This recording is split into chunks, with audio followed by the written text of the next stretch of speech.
Assalamualaikum warahmatullahi wabarakatuh. Salam sejahtera bagi kita semua. Horas. Bersama saya Siti Ulienda kembali lagi pada podcast pajak PP 030 Cerdas, Patuh, Peduli, Kontribusi.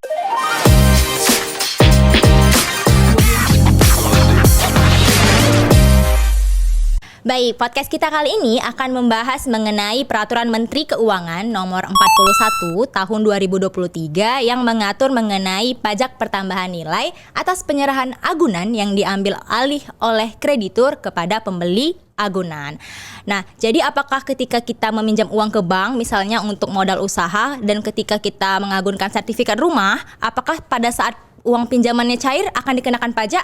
Nah, untuk tahu jawabannya, mari kita simak bersama-sama podcast pajak PP 030 episode kali ini bersama dengan dua narasumber kece kita. Yang pertama dari penyuluh pajak Kanwil DJP Sumatera Utara 2 dengan Kak Purnamasari Saragi. Baik. Nah, narasumber kita yang kedua nih kawan pajak spesial kali ini datang jauh-jauh dari KPP Pratama Kisaran dengan penyuluh pajak KPP Pratama Kisaran Bang Awana Fikri Siregar. Apa kabarnya nih Kak Purnama dan Bang Fikri? Sehat tentunya. Sehat ya, alhamdulillah sehat ya. Baik. Iya. Semoga kawan pajak juga dalam keadaan sehat semua ya. Baik, kita akan diskusi langsung nih dengan dua narasumber kece kita yang akan membahas mengenai bagaimana mekanisme pengenaan pajak atas barang yang menjadi agunan yang diambil alih oleh kreditur. Nah, tentunya materi ini akan relate ya Kak dan Abang dengan kawan pajak yang mungkin memiliki pinjaman di bank gitu ya Kak, yang dan mengagunkan barangnya sebagai sebagai bahan ini ya peminjaman gitu ya. Baik, untuk pertanyaan pembuka untuk Kak Purnama terlebih dahulu ya Kak ya. Nah, untuk pertanyaan pertama nih Kak, apa sih alasan pemerintah Kak mengeluarkan PMK nomor 41 tahun 2023 ini Kak? Sebelum masuk kepada alasan ya, kenapa pemerintah mengeluarkan PMK nomor 41 garing PMK 03 garing 2023 ini. PMK 41 ini itu ditetapkan pada tanggal 11 April tahun 2023. Jadi kurang lebih baru sekitar 3 bulanan ya yang lalu ya. Nah, berlakunya kapan kawan pajak?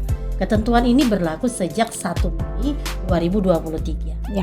Jadi ada 3 hal yang menjadi latar belakang kenapa pemerintah mengeluarkan PMK nomor 41 terkait barang agunan ini ya.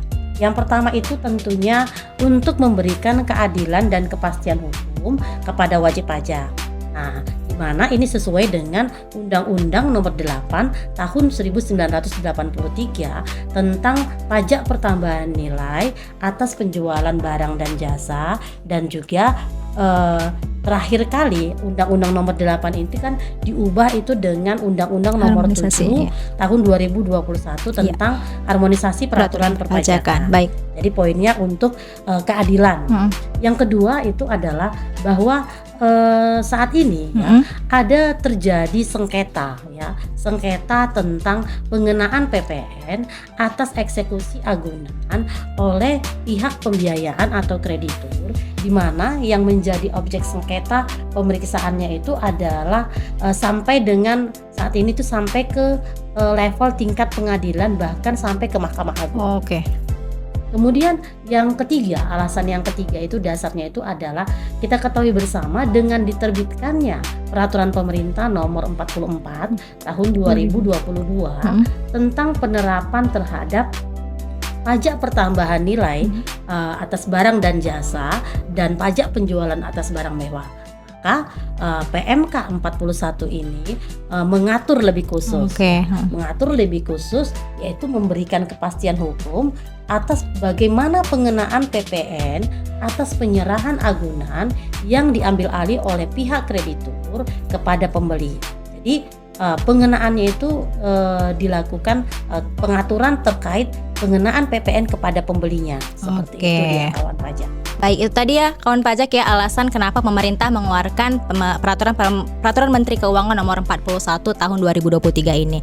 Nah, tadi Kak, saya ada juga baca sekilas ya Kak di PMK 41 ini tahun 2023 itu ada istilah perpajakan dengan nama debitur, kreditur dan juga agunan. Mungkin Bang Awana bisa jelasin Bang? Oke. Terima kasih Kak Siti atas pertanyaannya ya. Jadi benar sekali Kak Siti, bahwasanya memang di dalam PMK 41 tahun 2023 ini sudah diatur terkait definisi debitur, kemudian kreditur, dan juga Agunan. Baik. Nah, mungkin kita bahas satu-satu ya. Baik. Nah, terkait definisi debitur. Debitur ini adalah pihak yang dimana nasabah yang menerima kredit atau menerima pembiayaan dengan prinsip syariah, kemudian menerima pinjaman dengan dasar hukum gadai, di mana hal ini diatur dalam undang-undang di sektor keuangan. Baik. Seperti itu. Jadi, kalau kita berbicara terkait kreditur juga, kreditur di sini adalah lembaganya. Jadi, lembaga keuangan yang memberikan kreditnya, ya, memberikan pinjamannya, kemudian memberikan pembiayaannya, di mana hal ini juga diatur di undang-undang sektor keuangan. Baik. Nah, kalau contoh kreditur itu sendiri adalah seperti bank, iya. lembaga pembiayaan, lembaga keuangan, ataupun pegadaian. Pegadaian, benar-benar. Nah, sedangkan terkait agunan nih, kawan pajak, Kak Siti juga ya. Iya. Terkait agunan itu sendiri adalah barangnya. Ya. Oke. Jaminan tambahan berupa barang untuk mendapatkan kredit tersebut, pembiayaan tersebut, dan juga pinjaman tersebut. Baik. Nah, hal ini juga diatur di Undang-Undang Sektor Keuangan. Contoh agunan atau jaminan tambahannya apa saja? Misalnya kendaraan, kemudian tanah dan bangunan, alat elektronik. Alat elektronik bisa ya, Bang ya? Bisa. Oke. Yang bentuk barang ya. Yang bentuk barang. Laptop bisa juga ya. Bentuk barang ya. Jadi misalnya emas batangan dan sebagainya. Jadi kira-kira seperti itu ya, kawan pajak, definisi terkait debitur, kreditur, dan juga agunan nih kawan pajak. Nah itu. Nah, untuk pertanyaan selanjutnya kembali untuk Kak Purnama. Nah, untuk mekanisme pengenaan PPN-nya sendiri bagaimana, Kak? Nah, terus tadi seperti pertanyaan di awal tadi, Kak, jadi ketika kita meminjam uang nih, Kak, ke bank misalnya untuk modal usaha dan kita mengagunkan misalnya sertifikat rumah. Nah, apa pada saat kita mendapatkan cairan pinjaman itu kita langsung dikenain pajak gitu, Kak? Oh gitu ya. Gimana, Kak? Coba, Kak. Ya. Jadi kawan pajak benar sekali ya, bagus sekali nih pertanyaan Kak Siti tadi, dan ini juga pasti tentunya mewakili pertanyaan para kawan iya benar. Nah, kalau kita udah meminjam uang, kita aja istilahnya udah mau pinjam karena nggak punya uang. Iya benar. Nah benar itu, Kak. Gimana itu, Kak? Coba. Lebih banyak bayarnya. Nah, benar. Jadi bukan seperti itu ya kawan pajak ya. Jadi mekanisme pemungutan PPN atas barang agunan yang diatur di dalam PMK 41 tahun 2023 ini adalah bahwa ketika kita melakukan peminjaman ya, dalam hal ini tentunya kita sebagai debitur, disebut sebagai debitur peminjam yang melakukan peminjaman, kita minjam uang kepada kreditur, kepada lembaga pembiayaan seperti yang disebutkan Bang Awana tadi ya, bisa dalam bentuk bank, bisa dalam bentuk lembaga pembiayaan, pegadaian tadi ya, Kak ya, pegadaian. Nah, ketika kita meminjam dan pada saat kredit kita cair, uangnya cair ke rekening si peminjam, pada saat itu kan kita mengagunkan rumah kita, misalnya gitu ya, benar. Maka pada saat itu tidak dikenai pajak. Nggak langsung ya, Kak ya? Ya, jadi bukan pada saat kita terima uang hasil pinjaman itu kita dikenai pajak. Jadi bukan itu maksudnya ya, Kak, berarti ya. Jadi bukan di situ dikenakan. Nah, pengenaan PPN atas agunan ini terjadi kalau si debitur, yaitu si peminjam, kita sebagai peminjam itu mengalami gagal bayar. Yaitu kita mengalami yang namanya kredit macet. Iya, mandet gitu ya, Kak ya. Kita nggak sanggup bayar begitu. Nah, tentunya oleh pihak bank atas barang agunan tadi dia akan melakukan lelang. Nah, atas rumah yang kita agunkan, dia akan lelang atau dia akan melakukan proses penjualan di mana rumah tersebut akan dijual oleh si pihak bank kepada pihak lain. Nah, jadi pengenaan PPN-nya itu adalah pada saat rumah tersebut terjual, pihak yang membeli rumah itulah pihak yang akan membayarkan PPN atas barang agunan ini. Berarti setelah dialihkan lah ya, Kak, dialihkan ke kreditur dan dibeli oleh seseorang misalnya, nah di saat itu dikenakan ya, Kak, berarti ya. Jadi kalau misalnya nih kakak, anggaplah kita ilustrasikan saya sebagai peminjam. Nah, Bang Awana sebagai pihak pembiayaannya. Siap. Nah, ketika saya nggak sanggup bayar, maka oleh Bang Awana rumah itu akan dilelang. Nah, ketika si Tek sebagai pembeli agunan rumah yang dilelang, maka pengenaan PPN-nya itu dikenakan kepada si Tek sebagai pembeli. Bukan semerta-merta langsung pas waktu minjem langsung dikenakan gitu ya, Kak ya. Tidak seperti itu ya, Kak ya. Baik. Oke, lanjut lagi ke pertanyaan selanjutnya ke Bang Awana nih. Nah, jadi untuk tarif PPN-nya Berapa persen Bang? Dan untuk bagaimana cara pemungutannya gitu Bang? Oke. Nah, kalau kita berbicara mengenai tarif PPN ya kawan Iya. pajak ya. Selama ini kan mungkin kita tahu ya PPN itu 11% Iya, gitu ya. tahunnya 11% aja ya Bang ya? Kalau kita bayangkan ya, misalnya tadi Kak Siti juga melakukan pembelian ya atas barang agunan, langsung kena 11% besar dong. Iya benar. Benar-benar. Nah, ini kan kita bahas Kak Siti dan juga kawan pajak. Jadi sebelum kita tahu mengenai tarif ya, kita juga harus tahu siapa sebenarnya yang melakukan pemungutan atas PPN ini. Oke, baik. Nah, yang melakukan pemungutan atas PPN ini adalah pihak kreditur. Iya. Yang tadi ya pihak bank, pihak yang memberi pinjaman. Iya, gitu ya. pegadaian gitu tadi misalnya ya. Dengan catatan di sini pihak kreditur itu harus dikukuhkan menjadi pengusaha kena pajak. Oke, harus Ya, dikukuhkan sebagai PKP. Ya, benar, istilahnya PKP. kita sering dengar Oke. ya PKP. Nah, kapan dilakukan pemungutan? Nah, dilakukan pemungutan itu saat terjadinya pembayaran oleh kreditur ya dari pembeli agunan ya. Kalau kita ada yang memungkinkan tadi kan dari Kak Siti berarti Kak yang Siti beli ya. Melakukan pembelian. ya. Ya, terjadinya adanya pembayaran oleh kreditur dari pembeli agunan Oke. atas barang agunan tersebut. Oke, siap. Nah, kalau kita berbicara tarifnya nih, tarifnya ini diatur menggunakan besaran tertentu Kak Siti. Oh, Jadi ada berapa besaran persen tuh, Bang? tertentu. Besaran tertentunya adalah sebesar 10% Oke. dari PPN ya. 10% dari BPN-nya. oke, berarti dikalikan berarti ya Bang ya? Dikalikan. Oke. Sederhananya begini, kawan pajak ya. Apabila kawan pajak melakukan pembelian atas barang agunan, Ya. maka kawan pajak akan dikenakan PPN sebesar 1%, 1,1%. Maaf. 1,1% Dikali dikali harga belinya. jual agunan. Oh, Ya, seperti itu. DPP-nya Oh. atau dasar pengenaan pajaknya adalah harga jual agunan. Berarti nggak semerta-merta 11% langsung? Enggak ya Bang ya? Ada Oh besaran iya tertentunya ya, dulu. baik baik baik Ya, baik. kawan pajaknya 10% dikali tarif PPN 11%, Iya. jadi 1,1% 1% dikali harga jual. agunan. Baik, itu ya tadi kawan pajak ya. Tarifnya bukan 11% langsung dikali harga jualnya. Jadi 1,1% dikali harga jualnya ya Kak ya. Baik.